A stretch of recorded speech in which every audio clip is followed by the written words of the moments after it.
தமிழ் சினிமாவில் தொடர்ந்து அடுத்தடுத்து அதிர்ச்சிகரமான செய்திகள் வெளியாகிக்கிட்டே இருக்கு.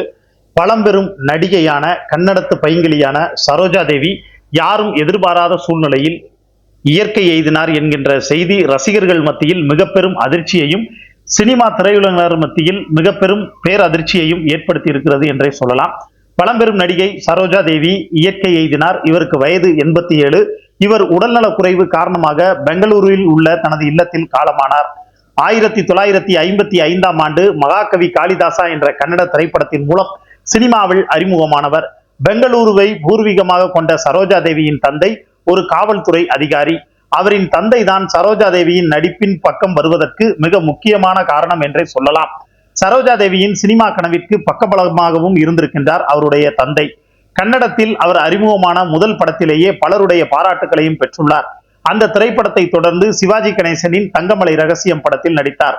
அப்பொழுதுதான் அவர் தமிழ் சினிமாவுக்கும் பரிச்சயமானார்.